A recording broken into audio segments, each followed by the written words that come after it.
तो महाराज पुरुरवा की वो स्थिति बनी है कि अब उर्वशी भी चली गई, अग्निस्थाली भी चली गई।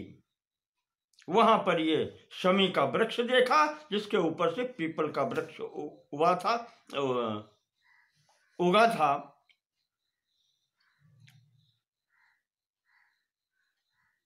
तो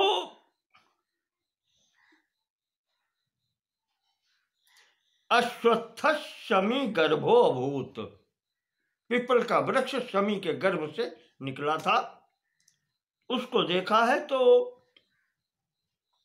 महाराज ने वही अश्वत्थ जो है वो पीपल, उसकी लकड़ी वहां से लेकर के और अपने राज्य में ले गए और यज्ञ करने का विचार किया। तो उसकी अरण्य बनवाई गई। आपने देखा होगा यज्ञशालाओं में अरण्य मंथन करके अग्नि उत्पन्न की जाती है। बस यहां से इसका प्रारंभ हुआ है और यह अग्नि ही यज्ञों के लिए पवित्र मानी जाती है। अरण्य मंथन से जो प्राप्त होती है, इसमें अरण्या एक उत्तर अरण्य कही जाती है, एक पूर्व अरण्य कही जाती है। दो भाग होते हैं, एक में छेद और एक में ये रख करके मत्थन किया जाता है तो अग्नि उत्पन्न होती है।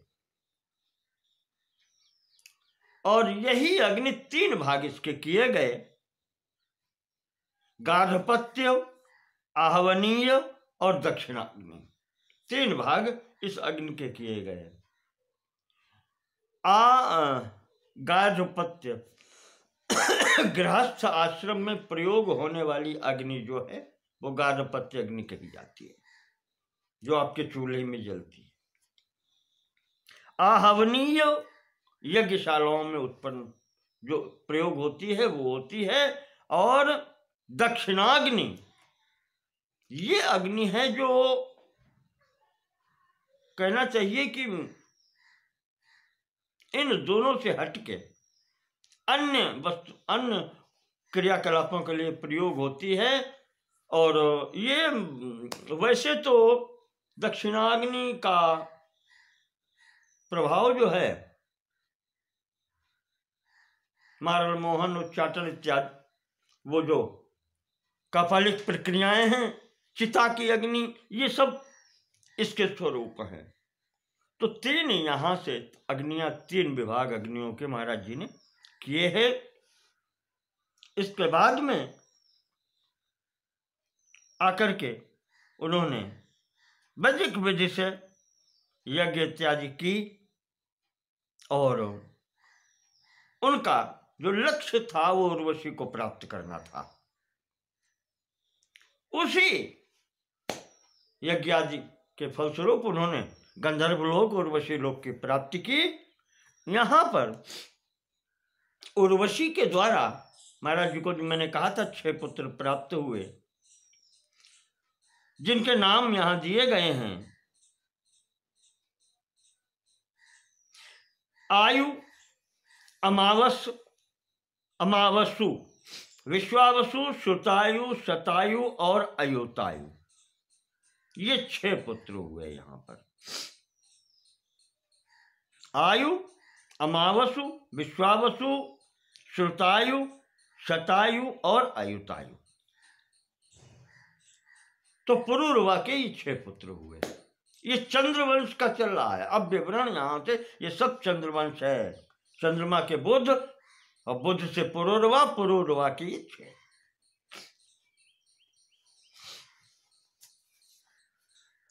यहां पर जो अमावसु नाम के पुत्र हैं पुरुरवा के, उनके आगे पुत्र हुए भीम, भीम के कांचन, कांचन के सुहोत्र, सुहोत्र के जन्म। ये महाराज जन्म वही हैं जिन्होंने गंगा जी का पान कर लिया था जब भगीरथ जी लेकर के आए हैं। यहीं यहां हम रहते हैं, कान्यकुब्ज नगरी से पश्चिम दिशा में काल कवलित हो गए सब क्षेत्र हैं। वर्तमान स्थिति में गंगा जी के किनारे कन्नौज से पश्चिम दिशा में च्यवन ऋषि आश्रम है, और आगे चले जाएं तो श्रृंगी ऋषि का आश्रम है, श्रृंगीरामपुर। इसी मध्य में कहीं पर महाराज जन्म जी का आश्रम था। पूजन पर बैठे थे, गंगा जी को लेकर आए, उनका सामान बह गया, उन्होंने जलपान कर लिया, फिर अपनी दाहिनी जंघा से धारा प्रकट कर दी। इसी कारण यहां तक भागीरथी नाम है गंगा जी का, और महाराज जन्म जी के आगे जो धारा है इसको जाह्नवी गंगा कहते हैं। तो ये वही हैं जन्म जी, और जन्म जी के पुत्र हुए सुमंत, सुमंत के अजक, और अजक के बलाकाश। ये वंशावली चल रही है। अब इनका मूल स्थान आप कहाँ है? मेरा अपना ये कानिकुब्ज नगर, इसी के आसपास की घटना अब ये चल रही है।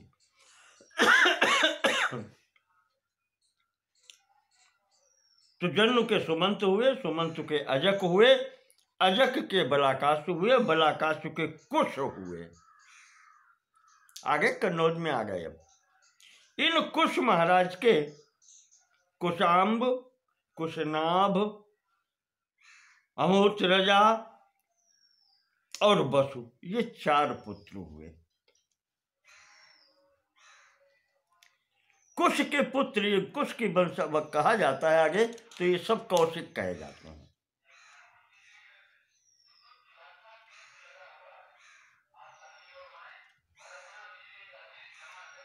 और यहां पर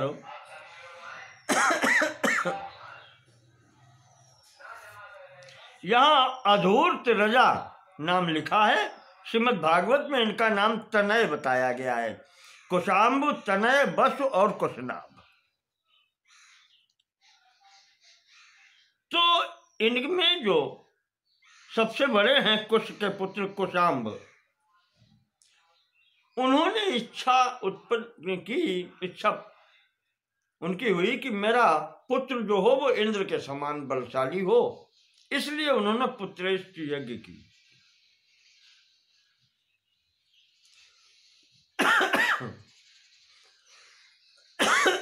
इंद्र इतना भयभीत हो गया, उसने सोचा कोई मुझसे बलशाली ना आ जाए, इसलिए उसने स्वयं में आकर के और महाराज कुशाम्ब के यहां जन्म ग्रहण कर लिया। और कहते हैं इंद्र ही इनके घर में उत्पन्न होकर के उन्होंने महाराज को पिता माना, और इन्हीं का नाम था गाधी। तो कुशाम्ब के पुत्र हुए गाधी।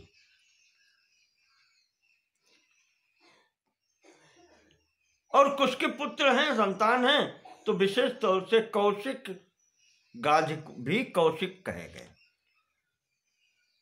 अब ये इनकी राजधानी कानिकुब्ज नगरी है, यहां पर ही ये सब हैं।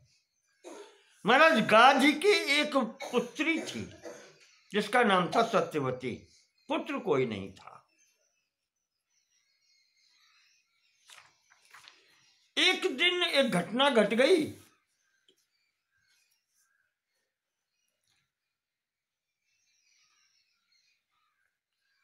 घटना ये हुई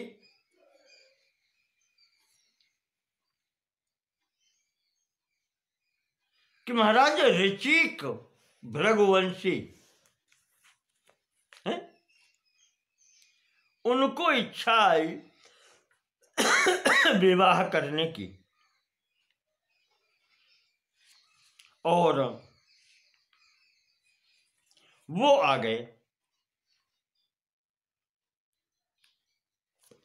उन्होंने महाराज गाधी से उनकी कन्या मांग दी कि राजन आपकी कन्या है और मैं विवाह करना चाहता हूं, इसलिए आप हमें अपनी कन्या दें।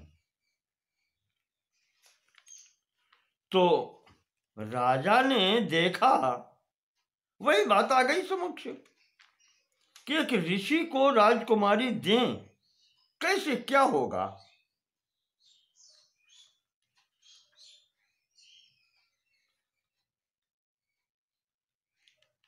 जब ये उन्होंने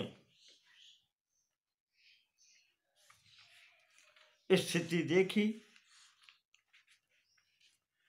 तो उन्होंने कहा, महर्षि हम दे तो सकते हैं, पर हमारी एक वो है, मूल्य लेकर हम देंगे। क्या चाहिए? तो उन्होंने सोचा कोई ऐसी वस्तु मांगे जो इनको मिल न सके। उन्होंने कहा, महाराज 1000 घोड़े, श्याम कर्ण घोड़े चाहिए, जिनका एक कान काला हो, एक सफेद हो। ये तो महर्षि ऋषिक ने जाकर के वरुण जी की आराधना की। कालकुब्ज नगरी के पूर्व दिशा में गंगा जी के किनारे बैठ करके वहां पर तपस्या करते हैं। वरुण जी को प्रसन्न किया और कहा, महाराज विवाह करना चाहता हूं। राजा गाज ने 1000 श्यामकर्ण घोड़े मांगे हैं, इनके कारण ही मेरा विवाह नहीं हो पा रहा। आप हमें ये घोड़े दें। तो वरुण देवता ने 1000 घोड़े यहां पर महर्षि ऋषिक को दिए हैं। वो घोड़े लेकर के ऋषिक ने गाधी को दिए आकर के, लो महाराज 1000 घोड़े मैं आपको दे रहा हूं। अब क्या करें? ततस्ताम ऋषिका कन्याम उपयेमि। इस प्रकार से उस कन्या से महर्षि ऋषिक ने विवाह किया। और ये स्थान जहां से घोड़े मिले थे, अश्वतीर्थ कहा जाता है, ये भी काल कवलित हो गया। अब यहाँ पर कहीं कन्नौज के पूर्व दिशा में गंगा तट पर कहीं वो स्थान इस नाम से मिलता नहीं है। अश्वतीर्थ होगा तो स्थान तो वही है, लेकिन नाम परिवर्तन हो गए, पता नहीं कहाँ है। तो जब ये हो गया विवाह, तो एक दिन सत्यवती की माताजी ने अपनी पुत्री के समक्ष एक प्रस्ताव रखा कि बेटा, प्रत्येक व्यक्ति संतान चाहता है, उत्तराधिकारी चाहता है। तुम मेरी एक ही कन्या थी, महर्षि को मैंने दे दिया।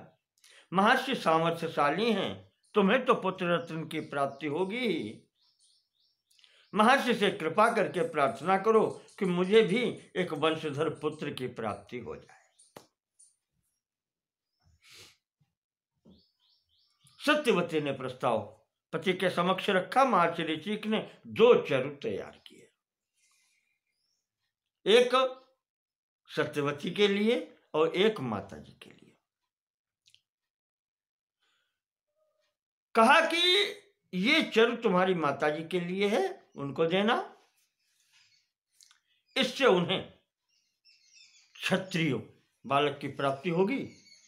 और ये तुम्हारे लिए है, ब्रह्म तेज से संपन्न बालक की प्राप्ति तुम्हें होगी। चरु तैयार किए गए, प्रसाद तैयार किया गया। सत्यवती ने वो प्रसाद लेकर के माता जी को दिया। कहा, माता जी ये आपके लिए है और ये मेरे लिए है।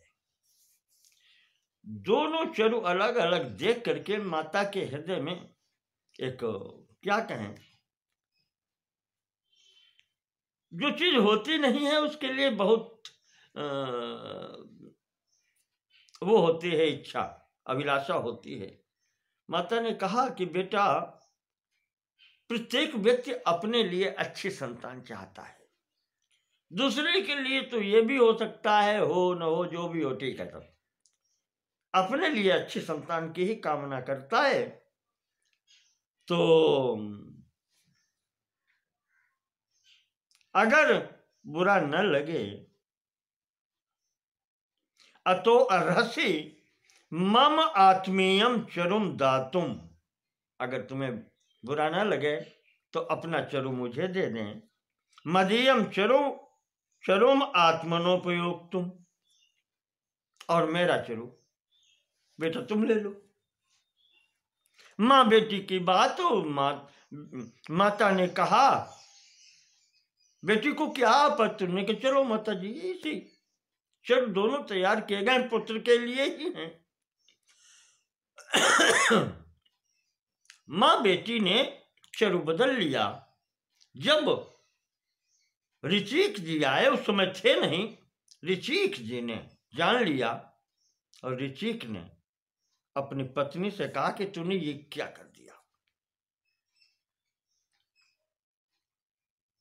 तेरे लिए पुत्र दूसरे प्रकार का था, तो ब्राह्मण घर में है, ब्रह्म तेज से संपन्न पुत्र के लिए दूसरे प्रकार का चरु होता है, और क्षत्रिय तेज संपन्न पुत्र के लिए दूसरे प्रकार का होता है, और तूने बदल लिया।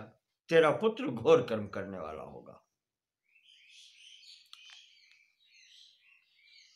सत्यवती ने पैर पकड़ लिए, प्रभु ये क्या हो गया, मैंने ये नहीं समझा था। अपराध तो हो गया प्रभु, पर घोर कर्म करने वाला पुत्र नहीं चाहते। सत्यवती के कहते हुए ये मुख से निकल गया कि महाराज ऐसा पुत्र हम नहीं चाहते, पौत्र भले हो जाए। देखें आप, ये उसके मुख से निकल गया। महर्षि ने कहा फिर ऐसे ही होगा, पुत्र नहीं तो पौत्र घोर होगा। ये महर्षि का आशीर्वाद हुआ। इधर इस आशीर्वाद के कारण सत्यवती को जो पुत्र उत्पन्न हुआ उसका नाम था जमदग्नि, महर्षि जमदग्नि। और उधर सत्यवती की माता को जो पुत्र हुआ, महाराज गाधी के जो पुत्र हुआ उसका नाम हुआ विश्वामित्र।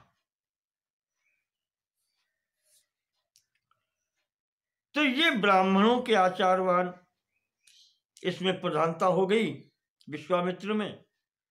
और उधर जमदग्नि का जो पुत्र हुए वो भगवान परशुराम जी हुए। तस्याम चाशेष क्षत्र हंतारम परशुराम संयम भगवत सकल लोक गुरोर नारायण श्यांशम जमदग्निर अजीजनत। भगवान के अंश स्वरूप संपूर्ण क्षत्रिय कुलों को ध्वंस करने वाले भगवान परशुराम जी का अवतार हो गया।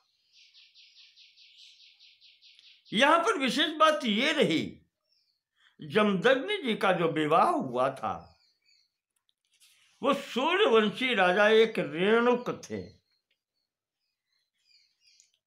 रेणु उनकी पुत्री थी जिनका नाम था रेणुका।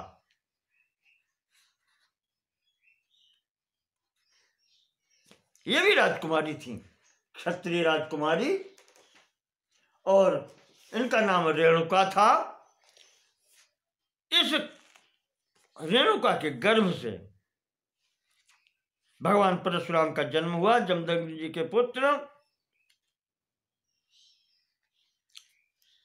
तो ऐसी स्थिति में यहां पर परशुराम जी की उत्पत्ति हुई, और उधर विश्वामित्र की उत्पत्ति राजा गाधी के पुत्र विश्वामित्र जी हुए।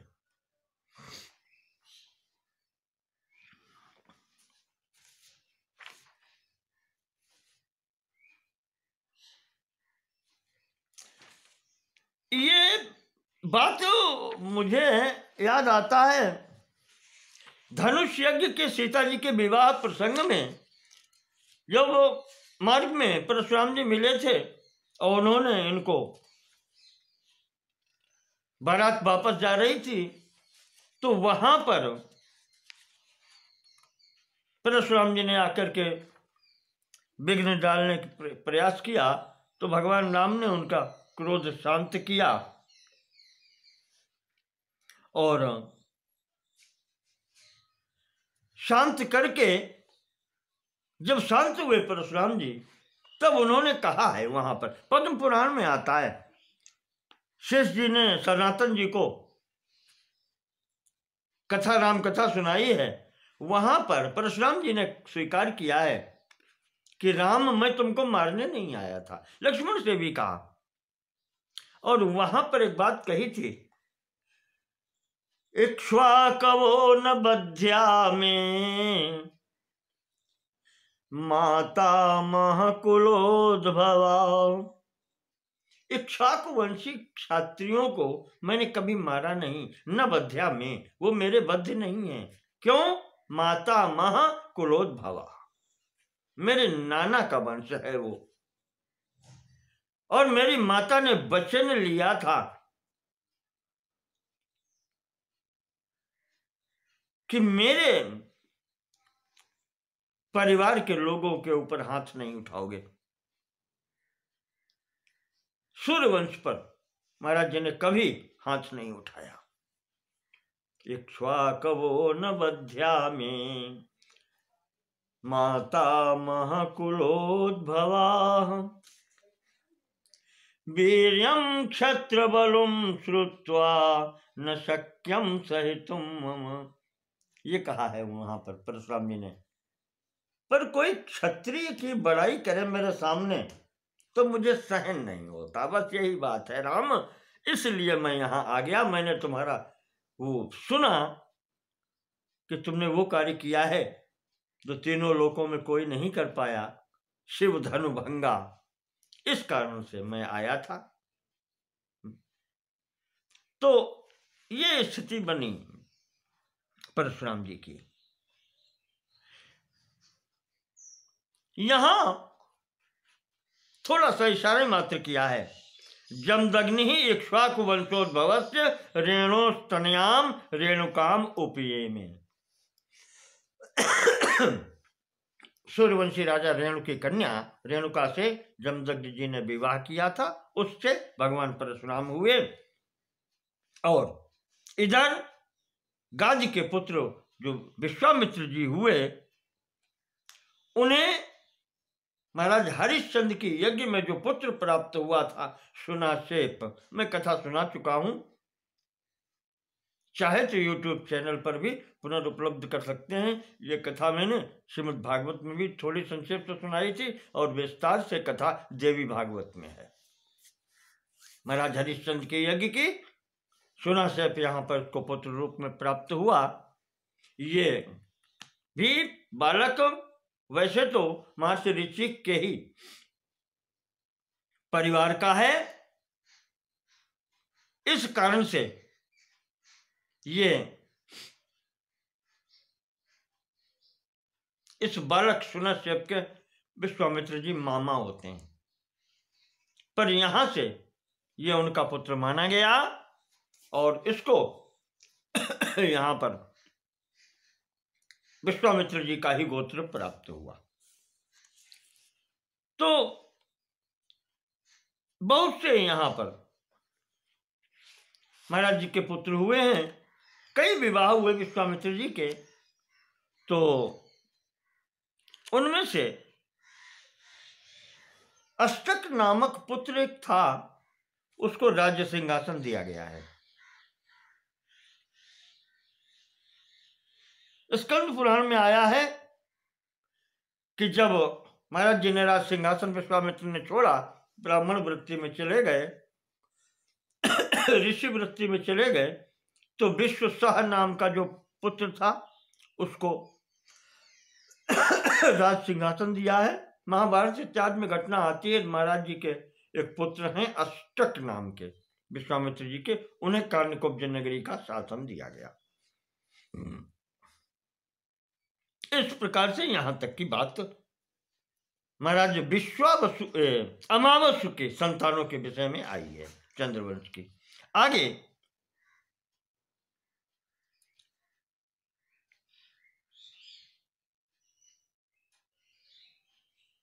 अन्य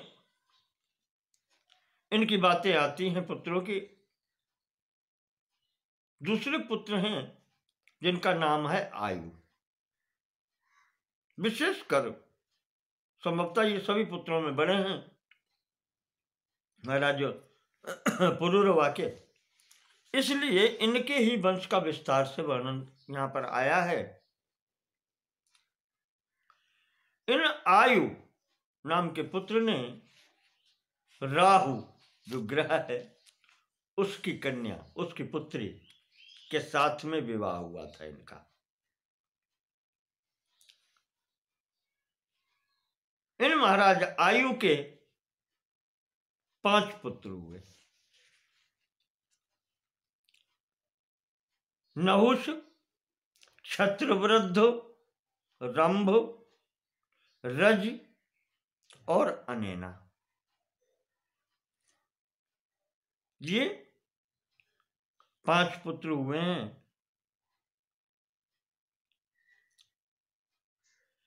क्षत्रवृद्ध के सुहोत्र नामक पुत्र हुआ और सुहोत्र के काश्य, काश और ग्रत्सुमद,